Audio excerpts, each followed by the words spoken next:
Assalamualaikum warahmatullahi wabarakatuh. Ang kapayapaan po at pagpapala ng Allah subhanahu wa ta'ala ay sumainyo pong lahat.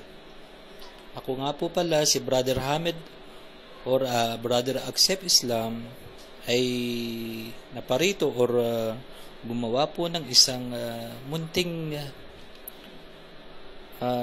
slideshow upang matugunan or masagot po ang mga paratang po ng mga kupar or ng mga Kristiyano laban po sa ating mga Muslim. Tungkol po sa isang larawan na kanila pong ipinaskil po sa Facebook upang nang sa ganun ay masira po nila ang imahe ng Islam na ating mga Muslim at saka po sinisira din po nila ang mga kahulugan ng banal na Quran.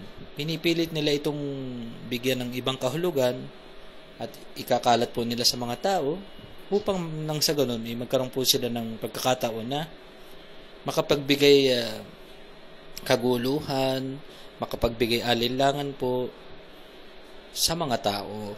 Kaya po ako po ay naparito o gumawa po ng munting video or video clip or slideshow upang sagutin po ang kanilang mga paratang. Sasagutin ko po ang lahat ng paratang po nila sa banal na Quran ng isang talata rin po na nagmula po sa ating banal na Quran.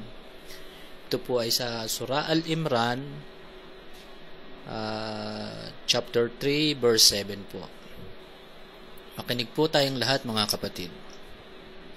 Bismillahirrahmanirrahim. Sa ngalan ng Allah, ang pinakamahabagin, ang pinakamaawain, at ganap na mapagmahal. Siya ang nag-iisang nagpahayag sa iyo, O Muhammad, ng banal na Quran na ang nasa loob nito ay mga talata na ang malilinaw na palatandaan. Ito ang pundasyon ng aklat na kapag may mga bagay na hindi nalilinawan, ito ang ginagamit na batayan. Ito rin ang batayan sa mga bagay na iniisip o inaakala ng mga tao na may pagkakasalungatan. At naririto rin po ang ibang mga talata na hindi tuwirang lantad ang kahulugan, na maaaring magtaglay ng ibang pakahulugan na ang mga ito ay maunawaan lamang sa pamamagitan ng ibang talata na malilinaw. Subalit sa mga yaong puso ay may sakit ng pagkaligaw dahil sa kanilang masamang layunin. Ang sinusunod lamang nila ay ang mga ganitong uri ng mga talata na hindi lantad ang kahulugan. Nang sa ganon ay makapagkalat sila ng mga pag-aalinlangan sa mga tao upang ang mga ito ay iligaw. At nagbibigay sila ng kanilang sariling pangkahulugan na sang-ayon lamang sa kanilang maling paniniwala.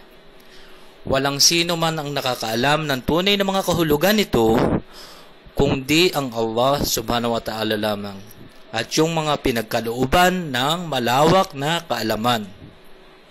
Kanilang sinasabi, pinaniniwalaan namin ang buong Quran na dumating sa amin na nagmula sa aming Rab na tagapaglikha ayon sa pagkakasalaysay ng kanyang sugo na si Propeta Muhammad.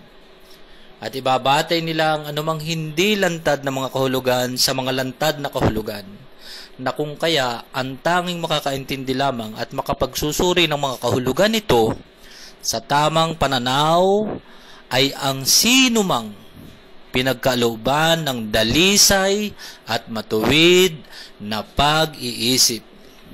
O ayan po mga kapatid, yan po ang sinasabi sa Surah Al-Imran chapter 3 verse 7.